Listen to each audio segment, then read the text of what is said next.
Bom dia a todos. Eu acho que para cá. Bem, quero agradecer a todos, principalmente ao convite tão carinhoso da Marisa, uma pessoa tão doce, tão querida.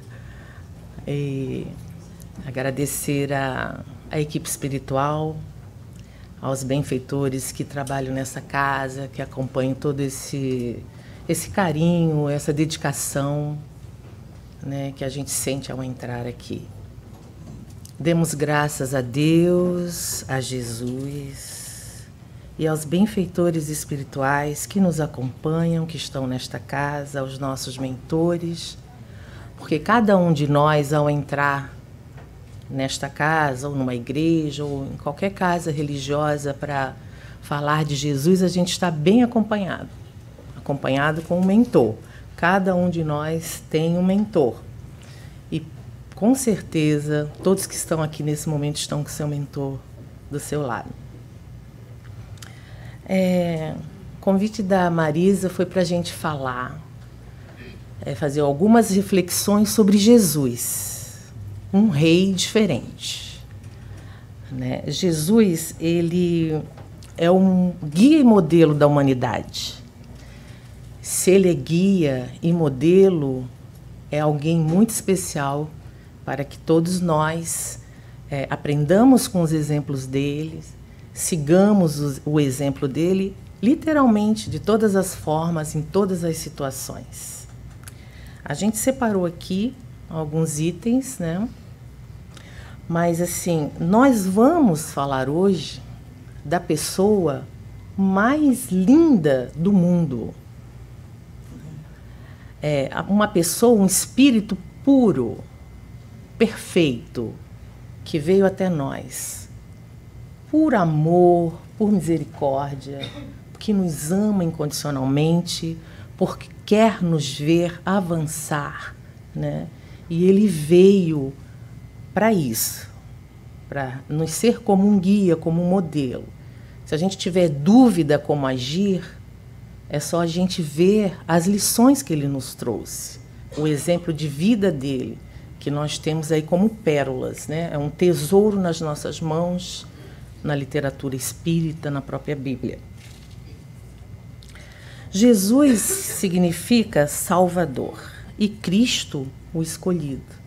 Então, Jesus é o Salvador escolhido por Deus.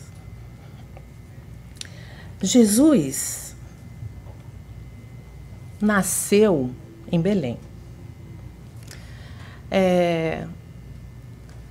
Ele nasceu numa época do reinado do imperador Caio Júlio César Otávio. E essa época foi classificada pelos historiadores pela Era de Ouro, né? Porque era uma época, em relação às anteriores, uma época privilegiada, era um bom imperador, justo, né? Então, ele nasceu na Era de Ouro. Humberto de Campos, ele nos diz que essa Era de Ouro é a era do século do Evangelho, a era do século da Boa Nova.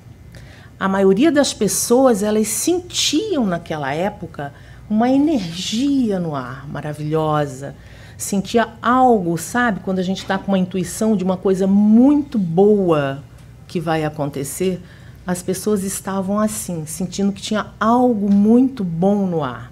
Já era os eflúvios amorosos da espiritualidade maior, preparando todo esse ambiente para a chegada de Jesus. Então, a gente vai fazer algumas reflexões sobre onde nasceu Jesus. Mas onde nasceu Jesus, a gente sabe. Jesus nasceu em Belém. Nós todos sabemos, né, que o dia foi 25 de dezembro, mas não foi esse dia. A gente também sabe que teve lá uma manipulação. Bem, mas o mais importante de tudo que nós vamos refletir aqui é quando Jesus nasceu nos nossos corações. Então, a gente tem um texto que eu achei muito bacana para a gente conversar aqui, do Chico Xavier sobre o nascimento de Jesus. E ele faz aquele texto citando alguns personagens interessantes que nós conhecemos. A gente separou alguns, né? Que é Maria de Madalena, Francisco de Assis, Pedro, o apóstolo, Paulo de Tarso, João Batista, Bezerra de Menezes e a mãe, Maria de Nazaré. Então, a gente vai ver sobre a ótica desse texto do Chico, fazendo as nossas reflexões, porque eu vou fazer uma perguntinha depois para ver como é que a gente está na nossa autorreflexão, e é bom que a gente preste atenção como é que é essa interação do Chico com esse envolvimento com essas pessoas, né? Esses espíritos maravilhosos. Então, o Chico começa assim, que sempre me fiz essa pergunta: onde será que Jesus nasceu? Finalmente conseguiu obter uma resposta. Então, perguntemos a Maria de Madalena onde e quando nasceu Jesus, e ela nos responderá que Jesus nasceu em Betânia. Foi certa vez que a sua voz, tão cheia de pureza e santidade, despertou em mim a sensação de uma vida nova, com a qual até então jamais sonhara. O que aconteceu com Maria de Madalena nesse momento? Ela, quando encontrou Jesus, despertou dentro dela alguma coisa muito superior que nós todos temos em nossos corações. Cada um de nós temos a centelha divina nos nossos corações. E a Maria, na hora desse encontro, despertou nela o melhor dentro dela, né? Então, ela estava entregue a gênios perversos na intimidade dela. Maria de Madalena era muito obsidiada, ela tinha muita perturbação ao dormir, muita influência negativa. Ela era muito rica, ela recebia na casa dela o imperador, os senadores, ela tinha tudo que ela queria, mas a forma não era correta, né? Então, nesse momento, com o encontro com Jesus, ela caiu em si. Como Santo Agostinho nos diz, ele fala o seguinte, que nesse encontro com Jesus, nessa essência de Deus, né, que Deus é mais íntimo de nós do que nós mesmos. Em Mateus, capítulo 10, versículo 30, ele fala assim, ele é tão próximo da gente que ele sabe a quantidade de cabelos que nós temos na cabeça. Isso está lá na Bíblia, né? Então, Santo Agostinho também fala o seguinte, para que nós nos retornemos para dentro de nós mesmos. Ele pergunta assim, onde é que vocês querem ir tão longe? Né? Porque a maioria de nós, a gente se perde um pouco na exterioridade das coisas. A gente está aqui, mas o que importa para a gente, tudo que está externo, é a tecnologia, né? Os prazeres, o barulho, né? É muito barulho, muita confusão, e a gente, às vezes, tendo tudo e tendo essa exterioridade, essa ilusão toda muito aflorada, a gente esquece de dentro. Dentro da gente existe algo muito especial, é a paz, é a tranquilidade, né? Então, Maria de Madalena, quando ela caiu em si, ela largou tudo, né? Doou tudo, ficou sem família, porque todo mundo abandonou ela, os amigos, a família, ela ficou só. E ela foi ao encontro de Jesus novamente, e Jesus falou para ela que ela ia encontrar a família dela, para ela guardar um pouquinho. E ela encontra a família dela num grupo de leprosos, onde ela foi e ficou até desencarnar. Então, é uma história muito bonita, e ela teve esse nascimento realmente dentro do coração dela, esse despertar nesse encontro com Jesus. Perguntemos a Francisco de Assis o que ele sabe sobre o nascimento de Jesus, e ele vai nos responder o seguinte: ele nasceu num dia em que, na Praça de Assis, entreguei minha bolsa, minhas roupas e até meu nome para segui-lo incondicionalmente, pois sabia que somente ele é a fonte inesgotável do amor. Francisco de Assis era riquíssimo, tinha tudo, os pais eram muito ricos, né? Ele nasceu com tudo que ele queria, um espírito de escola, Desde que nasceu, ele tinha as reflexões dele, ele sentia algo diferente dele, mas ele chegou a ir à guerra, passou um ano preso, ele saía com a turminha, né, de jovens, teve os arroubos da juventude, ele bebia, mas nada daquilo satisfazia São Francisco. Então ele fazia questionamentos, reflexões dentro dele. O que está faltando, meu Deus? O momento que ele acordou no quarto dele, com aquele luxo todo, que ele sentou na cama, botou os pés naquele tapete, né, fofinho, ele falou, não é isso que eu quero, né? Tem algo mais. E ele perguntou muito para a mãe dele, né, como é que meu pai ganha esse todo dinheiro? A resposta foi, ele entendeu que ele era muito inteligente, mas teve um momento das reflexões dele que ele fala com Deus. E Jesus diz, Francisco, constrói a minha igreja, reconstrói a minha igreja, né? E ele começa a despertar, ele começa a pegar as coisas dele, doar. Ele vai na loja do pai dele, pega alimento e doa.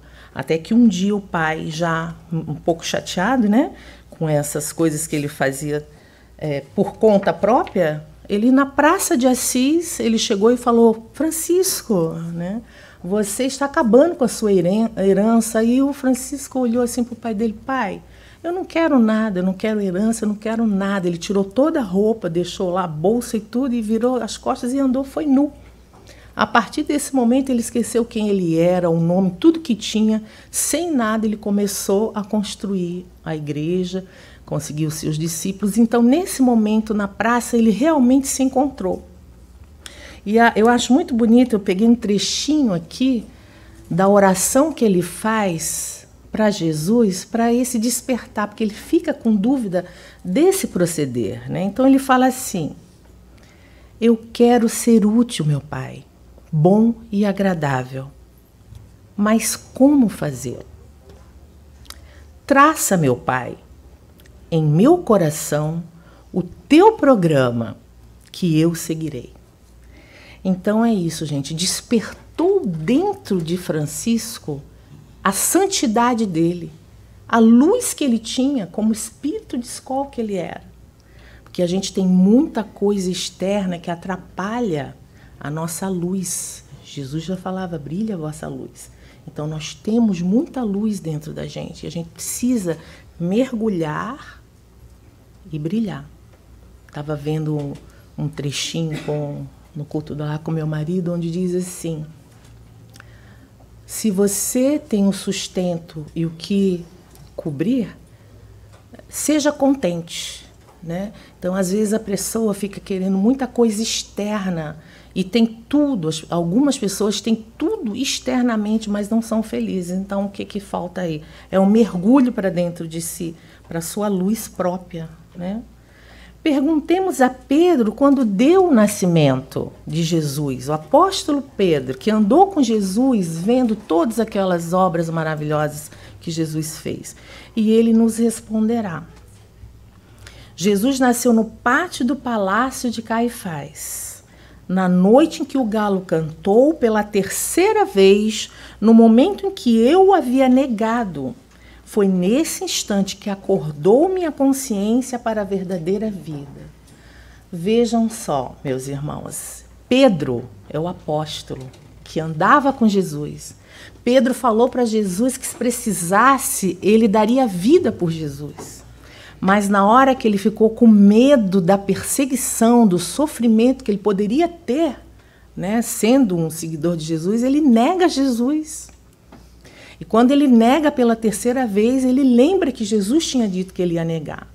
E Jesus passa, né, ele está no pátio da casa de Caifás, quando Jesus passa na varanda, contido, né, com os guardas do lado, que Jesus olha para ele. Pedro, aquele olhar compassivo de Jesus tocou tanto Pedro que ele chora amargamente, muito arrependido de ter negado Jesus, porque foi impressionante. Uma moça falou, você estava com Jesus. Ele, não, você está enganada. Teve uma que falou, você estava com Nazareno. Ele disse, eu juro por tudo desse mundo que eu não conheço, não sei quem é. Imagina, né? Uma pessoa que estava lá com Jesus. Então a gente tem que ver que nós temos um momento do despertar de Jesus em nosso coração. Não é porque a gente conhece Jesus que eu posso dizer eu sou cristão, não. A gente tem que estar com ele no coração. A gente tem que despertar ele no nosso coração.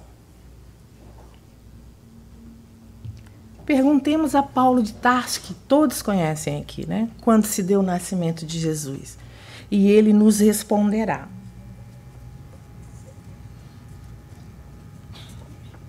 Jesus nasceu na estrada de Damasco.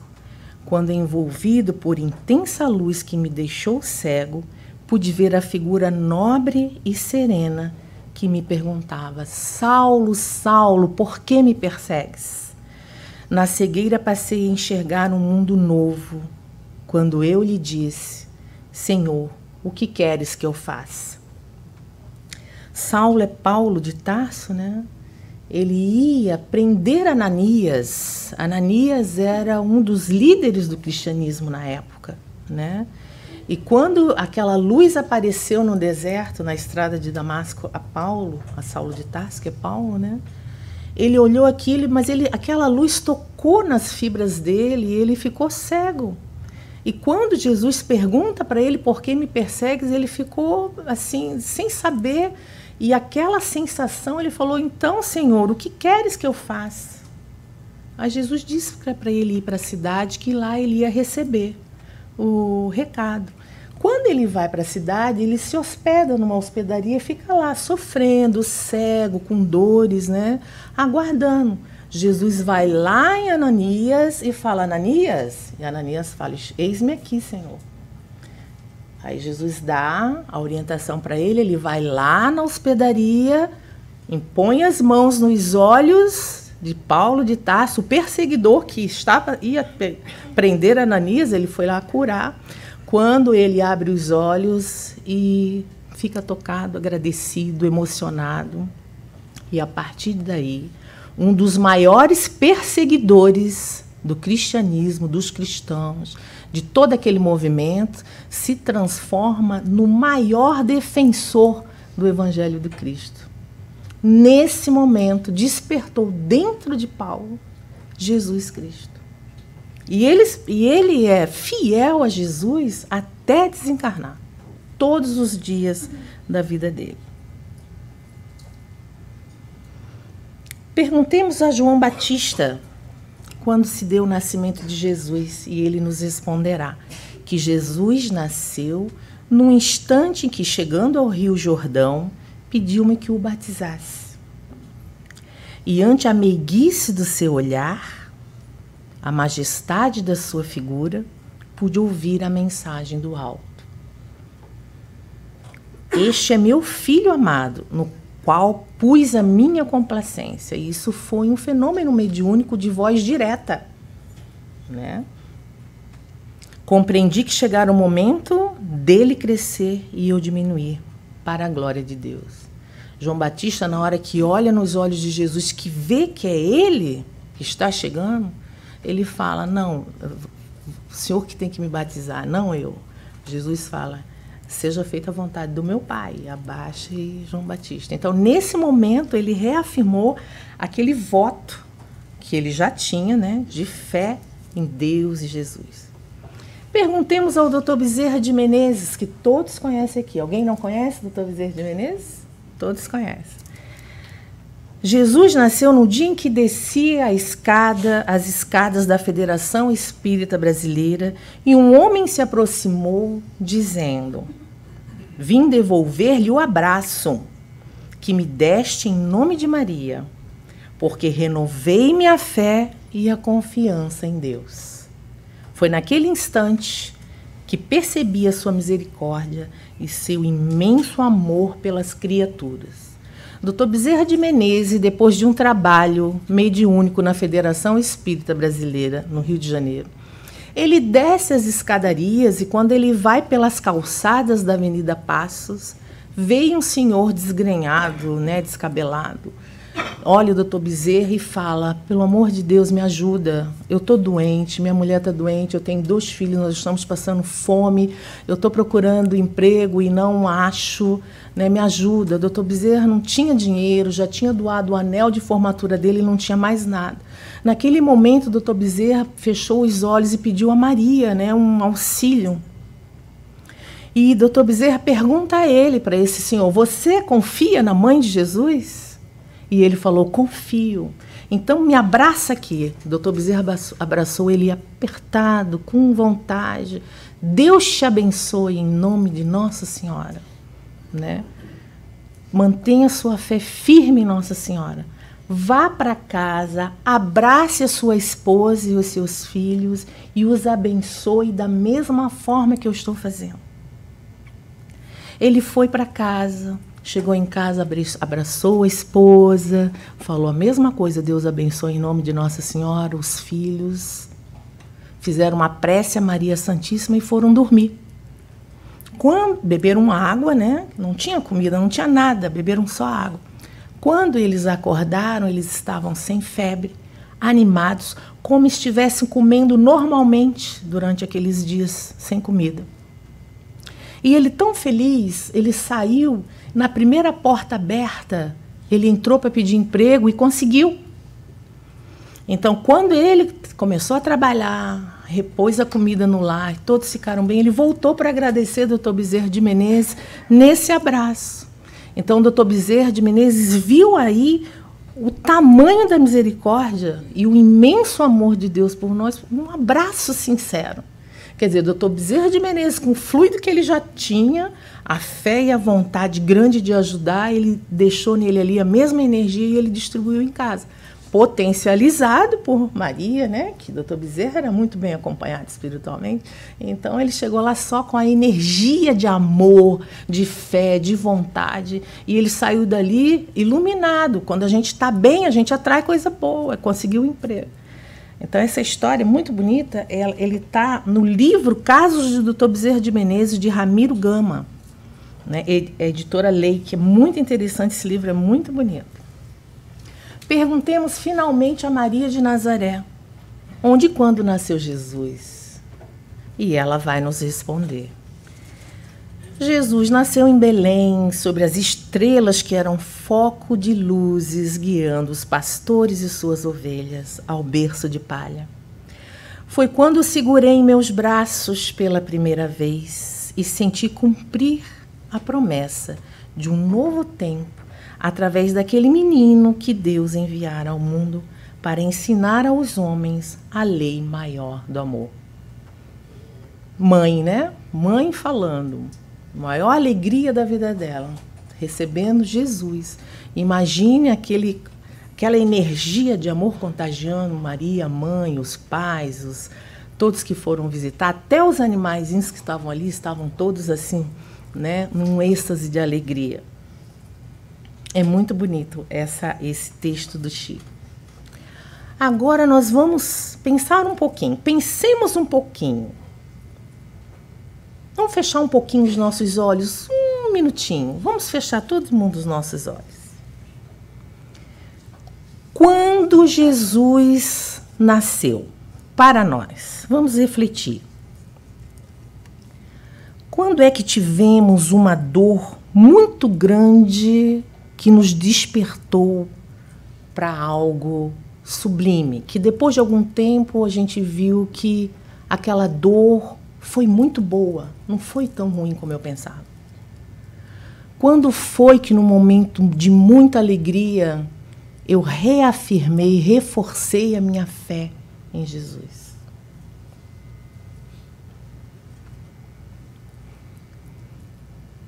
Agora abram os olhos. E se descobríssemos que ele não nasceu ainda nos nossos corações? Se a gente descobrir que Jesus está muito longe da gente, Jesus está lá no centro espírita, lá na igreja, mas não está na minha casa, nem está no meu trabalho. Não, no meu trabalho, Jesus, que é isso? Lá é trabalho, assunto de trabalho. Quem é que faz isso? Quem é que anda longe de Jesus?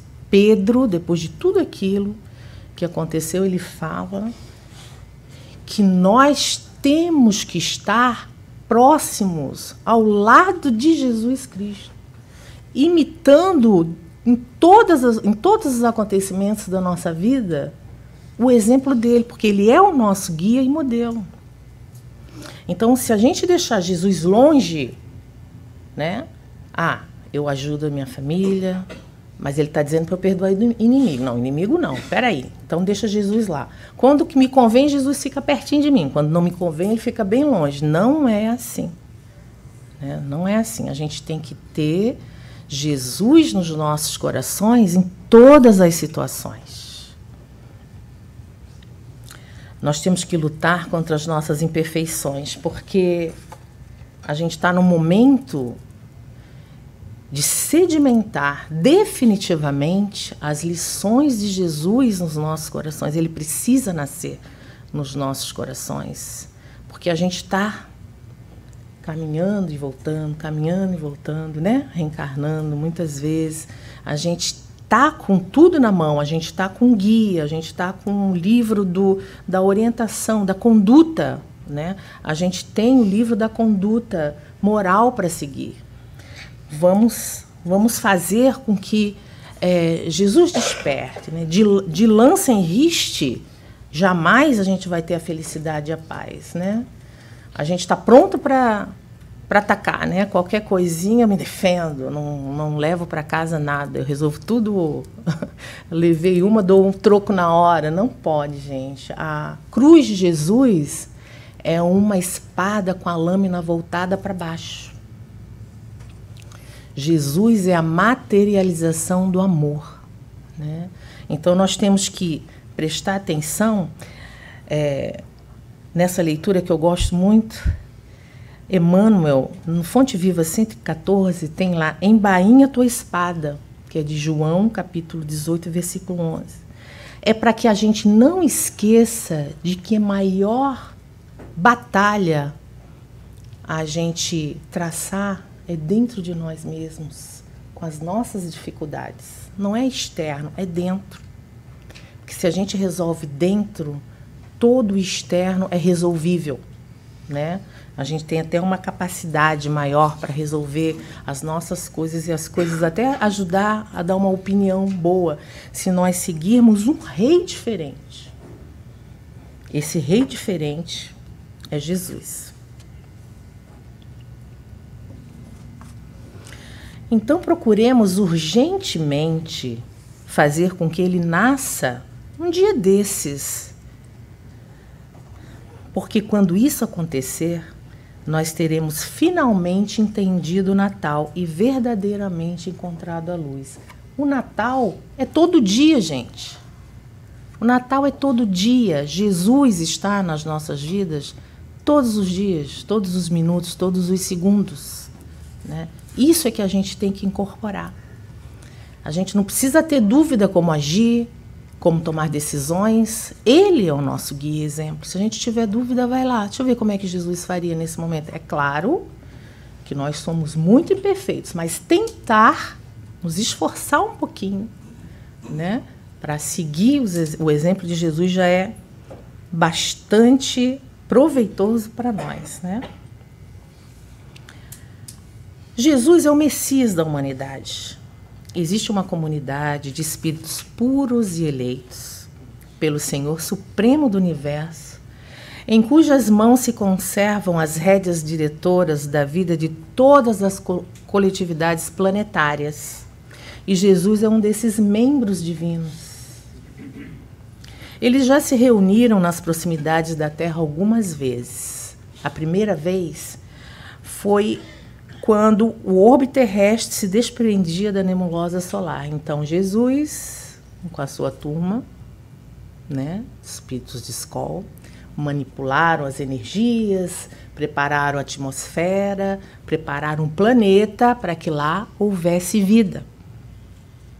E a segunda vez foi quando eles se reuniram para decidir a vinda de Jesus ao planeta. Isso aí é para a gente ver o nível do nosso mestre, do nosso modelo e guia. né? Ele está no topo daquela pirâmide, né? No espírito puro. Haroldo disse numa palestra que eu assisti que quando nesse topo, aí começa outra escala. A ver como é que a gente está longe, né? Jesus está no topo da pirâmide. E a partir do topo começa outra escala. Deve ter outro topo. Claro que a gente não tem nem como, né? Tem que estar tão longe desse topo que... né? Jesus, ele tem por missão encaminhar a humanidade terrestre ao bem. Então, transmitir aos homens o pensamento de Deus. Somente a sua doutrina, em toda pureza, pôde exprimir esse pensamento. Jesus, ele imprimiu um caráter diferente às leis divinas que Deus enviou mediunicamente a Moisés. Então, ele veio para ensinar como a gente compreender e colocá-las em práticas, essas leis lá atrás, quando o profeta Moisés, né, recebeu. Então, a gente tem que ver que já tem tempo, né, gente? E a gente tem que despertar. A gente está numa transição, partindo para a regeneração. Então, nós estamos naquela chacoalhada, escolhe o lado. A gente está tendo oportunidades da influência dos nossos mentores, dos benfeitores espirituais das casas espíritas e de todas as religiões, né? Do bem, do amor, para que a gente desperte e siga Jesus. Jesus nasceu no momento em que o mundo estava mergulhado numa miscelânea de ideias religiosas, né? Predominantemente politeístas. O mundo era um imenso rebanho desgarrado. Cada povo fazia uma religião, uma nova fonte de vaidade. Aquelas pessoas que tinham dons, né, mediúnicos, se aproveitavam para ganhar dinheiro, né, e uma série de coisas que tinha na época. Então, Cristo, ele vinha trazer ao mundo fundamentos eternos da verdade e do amor. A sua palavra, mansa e generosa, reunia todos os infortunados e todos os pecadores. Ele veio numa época sem violência, pacificamente. Ele combateu aquela lei oficial da época do judaísmo, olho por olho, dente por dente. Ele veio mostrar que não era assim, que tinha necessidade do perdão, da tolerância, né? Ele ensinou para a gente que o algoz é digno de compaixão, que o nosso inimigo é um irmão transviado, né? E que todo criminoso é um doente. Então, nós temos que ter essa paciência com os nossos irmãos que têm mais dificuldades, né? Então, a gente tem pessoas que estão à frente da gente, que a gente dá a mão e elas vão puxando a gente, né? Vamos embora. E quem está na retaguarda, a gente dá a mão. Então, de mão dada, a gente vai seguindo, ajudando um ao outro. A gente é ajudado e ajuda quem está na retaguarda. Não assim, quem errou, acabou. Vai para o inferno. Não tem mais chance. Não é assim. Jesus veio mostrar o amor, o perdão, a tolerância com as dificuldades do outro. Jesus é um médium de Deus. Então, ele fazia as coisas que ele fazia, ele era um instrumento da vontade de Deus. Ele nasceu para mudar o destino de toda a humanidade. Os espíritos superiores nos dizem que a missão do Cristo na Terra foi planejada por ele, por Deus, em mundos celestiais, e que todos os escolhidos para essa missão do Cristo foram preparados no plano espiritual. Então, para que Jesus viesse e a boa nova se concretizasse, ele veio com uma caravana de espíritos de luz que ficaram por perto dele, para que a boa nova engrenasse, senão seria muito difícil, né? Então ele veio, houve uma preparação nos mundos celestiais. E todos os que encarnaram, que já estavam aqui, e depois, quando Jesus nasceu, que foi a Era de Ouro, né? A Era Humberto de Campos, né? Que nos diz que a Era da Boa Nova, a Era do século do Evangelho, quando Jesus nasceu. Então ele veio tinha um certo preparo, né? Tudo planejado em mundos celestiais.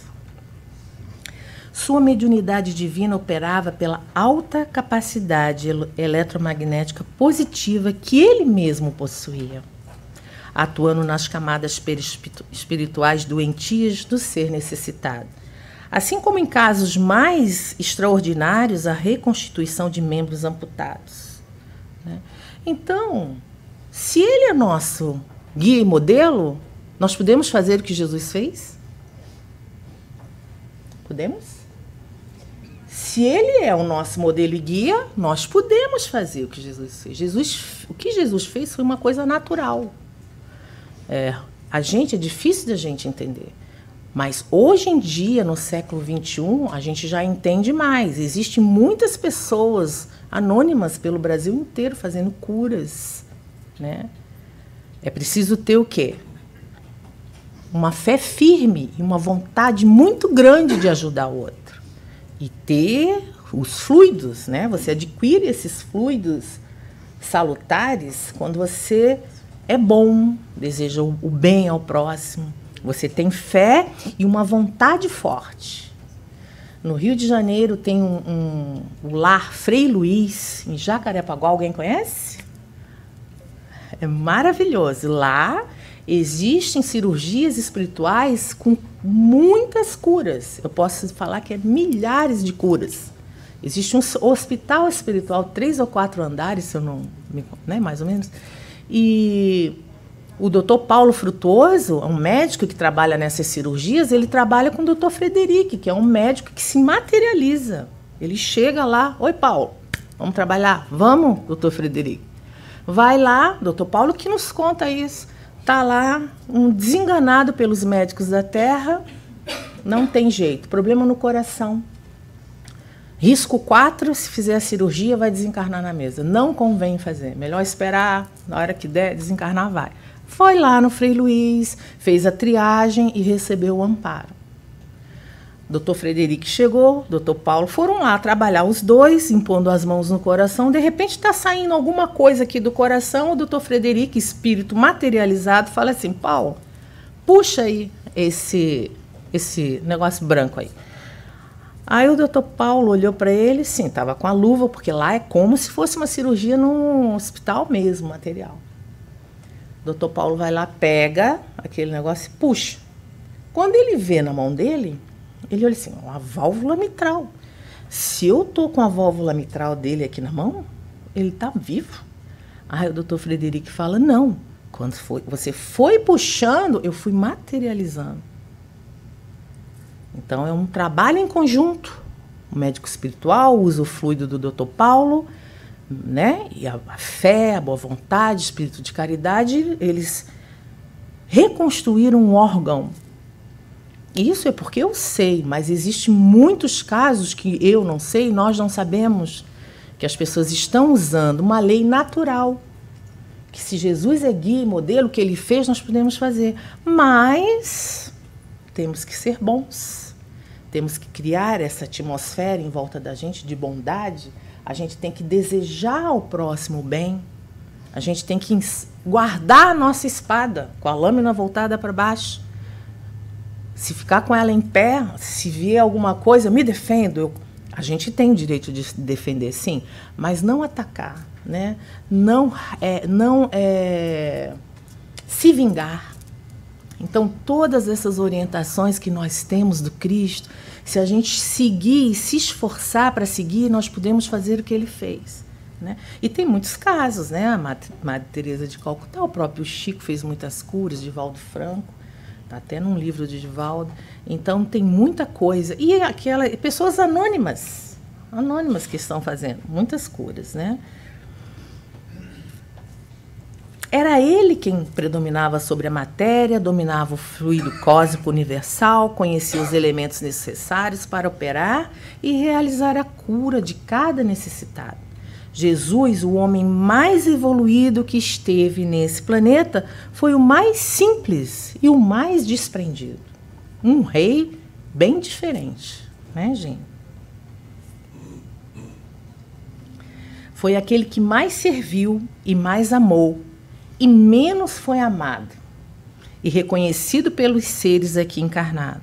O Cristo é o nosso guia e modelo em todos os aspectos da nossa vida, em todas as situações, no trabalho, em casa, gente, na ciência.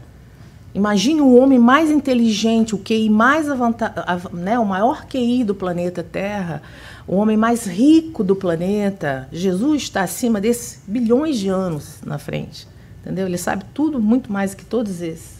Então a gente tem que prestar atenção nesse rei diferente. Um rei diferente, o Evangelho inicia com o prólogo de João. E o Verbo se fez carne e habitou entre nós. E vimos a sua glória como a glória do unigênito do Pai, cheio de graça e verdade. Entretanto, Jesus desceu para servir. Em Marcos, capítulo 10, versículo 15, está lá: o Filho do Homem não veio para ser servido, mas para servir. E Emmanuel nos fala o seguinte: ninguém pode assistir a outrem se não se melhorou. Ninguém medicará com proveito se não tem boa vontade com os necessitados. Aprendemos a fazer fazendo. Então, nós temos todas as possibilidades de servir. As pessoas que se habituam a ser servidas, como diz Emmanuel, não sabem agir sozinhas em situação alguma. Então, vocês já viram aquelas pessoas dependentes de tudo?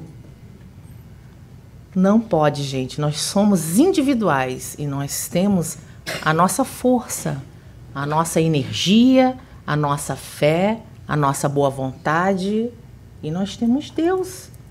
Nós temos a centelha divina. De governador solar a servo de todos, apagou-se para iluminar. Derrotado, venceu o mundo. Menor foi o maior de todos. Traído foi o mais fiel. Pobre foi o mais rico. Humilde foi o mais exaltado. Agredido, perdoou a todos.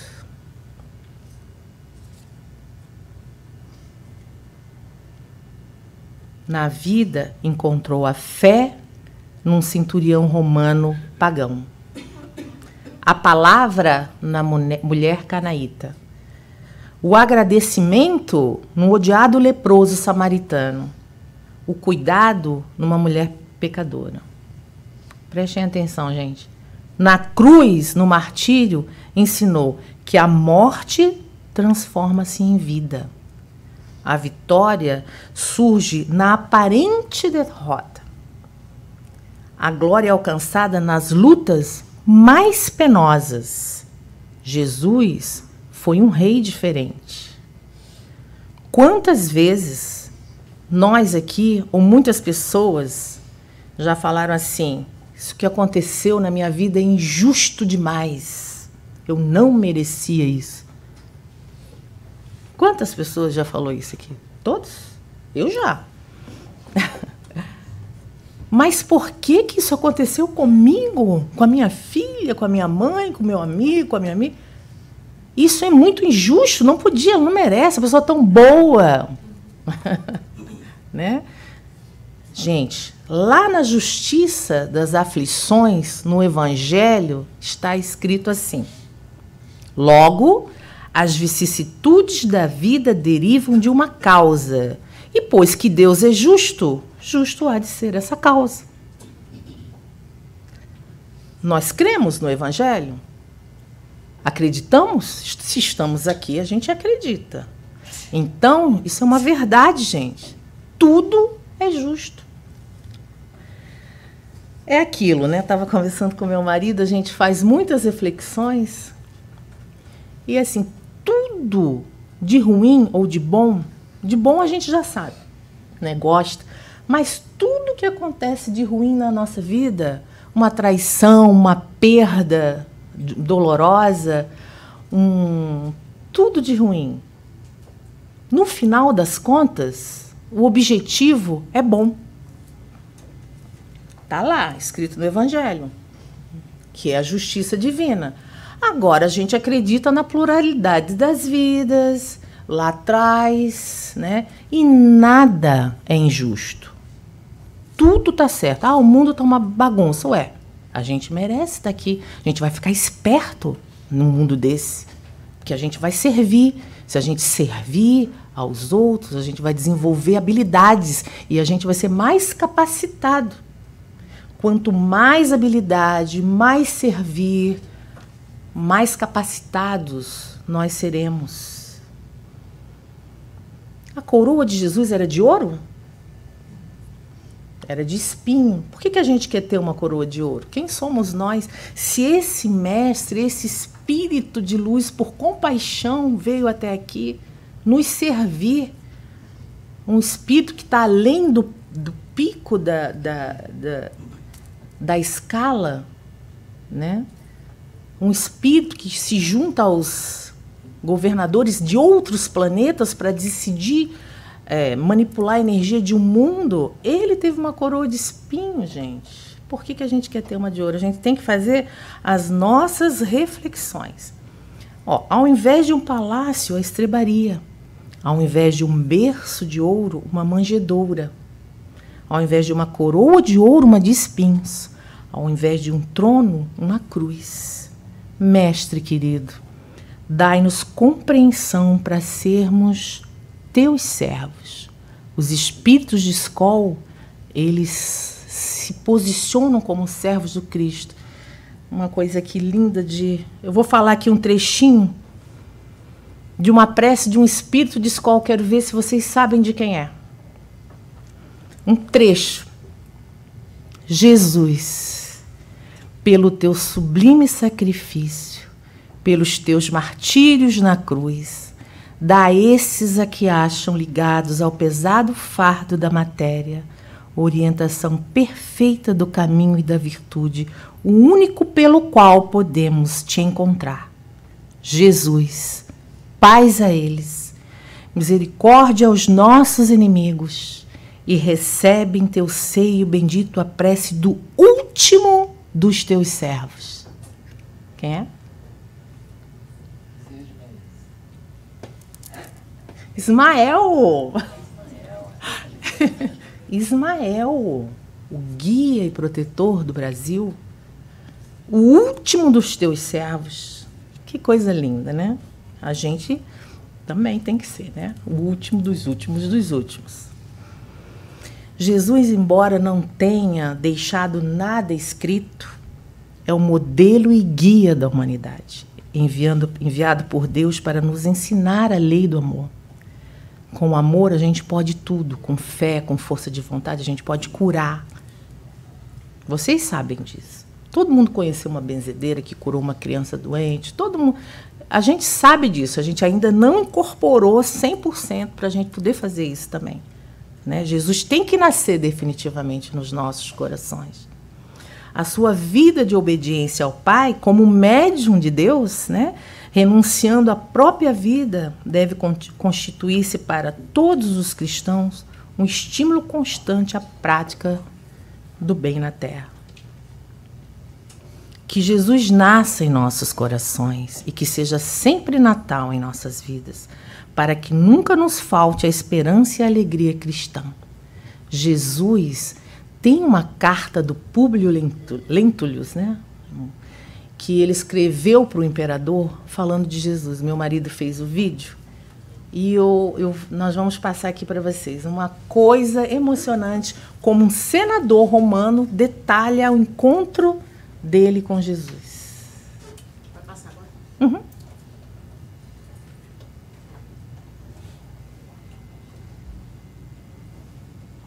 Carta do senador Públio Lentulus ao imperador Tibério César, descrevendo as características morais e físicas de Jesus. Este documento foi encontrado no arquivo do Duque de Cesadini, em Roma.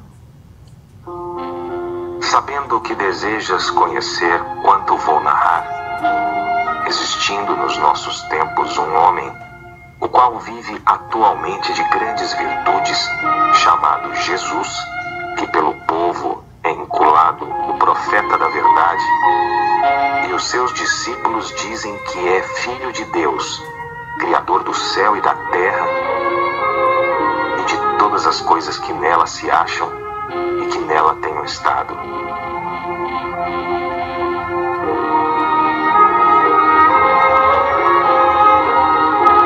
Em verdade, ó César, cada dia se ouvem coisas maravilhosas desse Jesus. Ressuscita os mortos, cura os enfermos. Em uma só palavra, é um homem de justa estatura, que é muito belo no aspecto, e há tanta majestade no rosto, que aqueles que o veem são forçados a amá-lo ou temê-lo. Tem os cabelos da cor amêndoa bem madura, são distendidos até as orelhas, e das orelhas até as espáduas são da cor da terra, porém mais reluzentes. Tem no meio de sua fronte uma linha separando os cabelos, a forma em uso nos nazarenos. O seu rosto é cheio, o aspecto é muito sereno.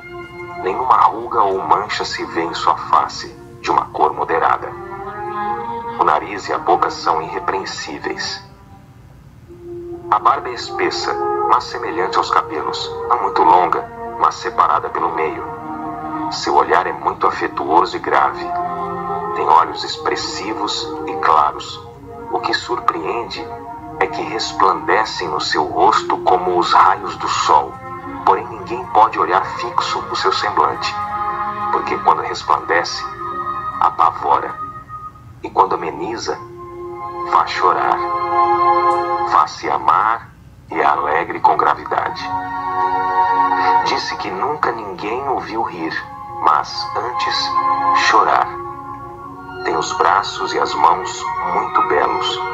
Na palestra contenta muito, mas o faz raramente, e quando dele se aproxima, verifica-se que é muito modesto na presença e na pessoa. É o mais belo homem que se possa imaginar, muito semelhante à sua mãe, a qual é de uma beleza rara, não se tendo jamais visto por estas partes uma mulher tão bela.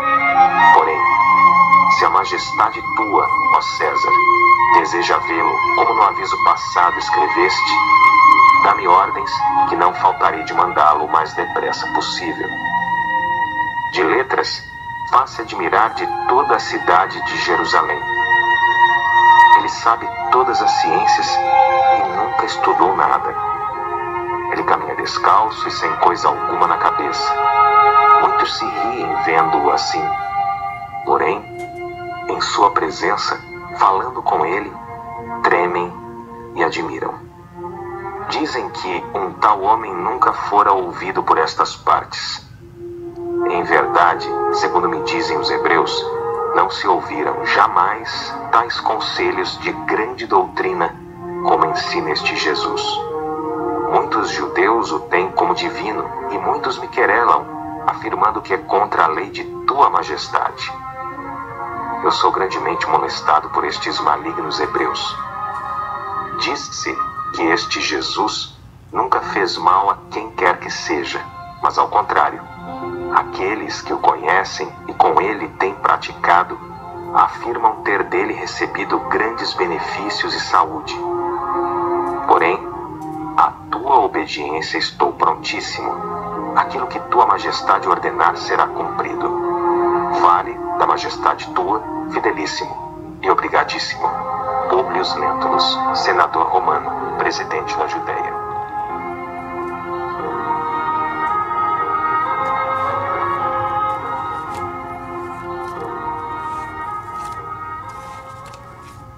Muito obrigada, Nilson.